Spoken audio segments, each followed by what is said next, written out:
Laut Mati ini adalah laut di mana ditenggelamkannya desa atau kota Sodom dan Gomorrah.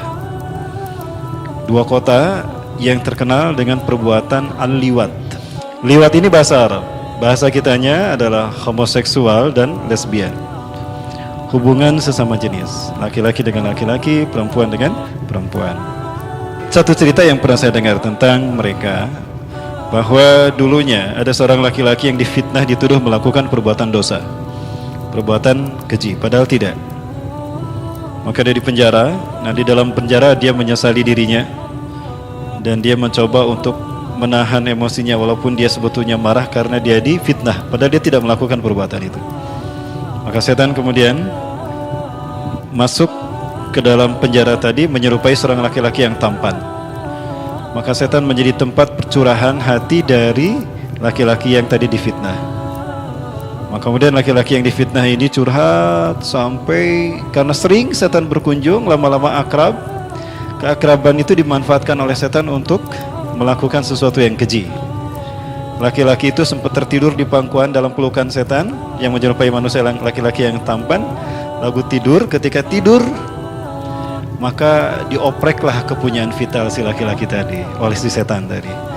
Nah, setiap kali pertemuan dan tidur terjadi, pertemuan berikutnya tidur bersama lagi di situ, dioprek lagi, sehingga lama kelamaan yang ketiga kali, setelah 3 kali setan membiarkannya, tapi laki-laki itu mencarinya, ketagihan.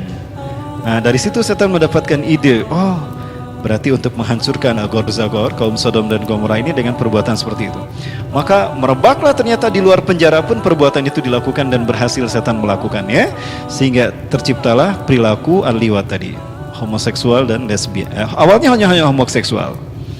Ya, ketika perilaku homoseksual terjadi, maka nasib buruk menimpa kaum wanita di sana. Ya, karena laki-laki dengan laki-laki. Ya, karena laki-laki dengan laki-laki, maka perempuan mereka berpikir, maka pada akhirnya kaum wanita pun saling bantu-membantu melakukan hal yang sama, maka terjadilah lesbian. Nah, Allah sebetulnya sudah siap untuk menimpakan azab, namun karena maha pemurahnya Allah kirim dulu Nabi Lut. Nah, siapa Nabi Lut? Nabi Lut adalah keponakan Nabi Ibrahim alaihissalam. Nabi Lut Allah perintahkan, Allah utus menjadi Nabi dan Rasul, kemudian diutus ke kaum Sodom dan Gomorrah.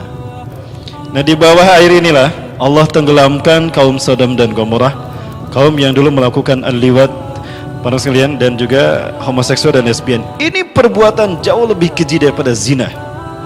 Kalau zina, baik yang muhsan ataupun gaya muhsan, itu hanya di rajam sampai mati, hanya dilempari saja. Tapi kalau pelaku al-liwat, laki perempuan, tua muda, itu hukumannya sama. Diikat kedua kaki dan tangannya, ya, kedua kaki dan tangannya diikat, kemudian dibawa ke bangunan tertinggi atau gedung tertinggi di tempat itu, pokoknya yang paling tinggi, lalu dijatuhkan dalam posisi terbalik, kepala di bawah, kaki di atas, lalu dijatuhkan, gejret, kemudian dilempari dengan batu sampai mati, hataan matat. Begitu keputusan yang diambil oleh Abu Bakar atas pendapat dan masukan dari Abdullah bin Abbas. Ketika di zaman Khalifah Abu Bakar didapatkan 2 laki-laki melakukan hal yang seperti itu di wilayah kekuasaannya Khalid bin Walid. Ketika berada di Homs, Suriah. Di Homs, Suriah, itu ada 2 laki-laki yang tertangkap oleh Khalid bin Walid sedang melakukan LGBT. Ditangkap, kemudian dipenjara, lalu dihukum seperti hukuman tadi. Ya. Sekarang pun hukumnya tetap seperti itu. Kenapa? Kalau tidak dihukum, dia akan virusnya menyebar. Karena itu merupakan virus yang bisa menular. Kenapa? Yang menularkannya setan langsung, Bapak Ibu. Dan hari ini bukan hanya di luar negeri, di Indonesia bahkan di Bandung pun ada. Tidak jauh di sebelah sana juga ada, Bapak Ibu. Saya menemukan kasus seperti itu. Sampai gurunya bilang kepada saya kalau 2 siswinya melakukan hal seperti itu. Hati-hati. Komunitas sekarang sudah mulai merebak, dan ciri gempa bumi itu banyak terjadi adalah disebabkan salah satunya gara-gara perbuatan LGBT. Padahal LGBT itu kebiasaan saya dulu waktu kecil. Pagi-pagi datang ke warung saya makan lontong, gehu, bala-bala, dan tempe, Bu. Tapi sekarang LGBT menjadi sesuatu yang menjijikan. Ya, lalu di Indonesia, adakah hukuman bagi mereka melakukan LGBT? Tidak. Ya, baik, Ibu Rahmatullah. Apa sebetulnya fenomena LGBT? Kenapa ini terjadi? Fenomena LGBT terjadi, Bapak karena memang ada kelainan di dalam genetik mereka yang mengalaminya. Apa yang dirahmati Allah? Satu hal yang harus kita catat di sini bahwa Allah Subhanahu wa taala adalah pencipta makhluk yang terbaik, pencipta yang terbaik. Tidak ada pencipta selain Allah, dan Allah pencipta alam semesta berikut isinya, termasuk kita manusia. Nah, Allah Subhanahu wa taala telah menciptakan manusia dengan cara yang sangat luar biasa istimewa. Tidak ada proses penciptaan yang terbaik dari makhluk Allah kecuali Allah bagaimana menciptakan manusia. Ya. Di dalam ayat ini Allah menyatakan surat Al-Mu'minun ayat ke-12 sampai 14 bagaimana proses tahapan demi tahapan manusia tercipta. Dimulai dari saripata tanah kemudian dibentuk menjadi hormon, dari hormon kemudian menjadi sel telur, ovum dan sperma. Lalu ovum dan sperma bertemu ketika proses reproduksi, maka keluarlah yang namanya embrio atau zigot. Zigot berubah menjadi embrio, embrio menjadi janin, terus berkembang melalui proses anafase, telofase, interfase, ya, mulai proses pembelahan, mitosis dan sebagainya. Nah, proses reproduksi itu terjadi seperti ini. Nah, ada satu kebiasaan buruk yang mendorong terjadinya mutasi genetika. Contohnya, sang ibu perokok. Hati-hati bagi ibu perokok, ini bisa memicu terjadinya mutasi genetika. Ayah peminum dan perokok, atau kedua-duanya, ayah dan ibunya perokok. Jangankan kedua-duanya perokok dan peminum, salah satu saja, ayah saja atau ibu saja, ini bisa memicu terjadinya mutasi genetika. Apalagi kedua-duanya. Ditambah lagi salah satu atau kedua-duanya adalah pengguna narkotika. Narkotika atau narkoba. Ini juga bisa memicu terjadinya mutasi genetika. Nah, mutasi genetika ini yang kemudian dikenal dengan sindrom. Namun dua yang saya sorot di sini adalah dua, sindrom Klinefelter dan sindrom Turner. Sindrom Klinefelter inilah yang mengakibatkan lahirnya seorang laki-laki yang mirip perempuan, sehingga dimungkinkan satu, pertumbuhannya tidak seperti laki-laki normal, tetapi seperti lebih dekat kepada perempuan. Nah, kalau ini dibiarkan tidak diperbaiki sejak kecil, tidak dikenal oleh orang tua. Ini pentingnya orang tua, terutama sekarang yang calon orang tua. Kenali kromosom anak-anaknya mulai dari sekarang. Lebih baik keluar uang besar daripada udah besar kita tidak bisa menanggulanginya lagi. Ya, nanti kita lihat bagaimana proses penanggulangan. Ini bisa diobati, bisa diobati. Demi Allah, pemerintah kita bisa mengobati kok. Allah memberikan akal kepada kita untuk melakukan rekayasa genetika. Cloning aja bisa dilakukan. Kenapa yang ini tidak bisa disembuhkan? Bisa, tetapi tidak mau dilakukan. Karena yang dicari adalah kerusakan moral dan kehancuran umat. Itu yang diinginkan. Apakah ini terjadi pada kaum Sodom? Tidak. Kalau kaum Sodom, mereka perilakunya yang dibentuk. Genetik mereka normal kok. Genetik mereka normal. Laki-lakinya XY, tidak ada XXY. Jadi malaikat-malaikat, Bapak Ibu, malaikat yang diutus untuk menghancurkan ini, sebelum mereka datang ke kaum Nabi Lot, ke Sodom dan Gomora, mereka mampir dulu ke Hebron, memberikan kabar gembira kepada Nabi Ibrahim dan Nabi Siti Sarah kalau akan lahir Nabi Ishak.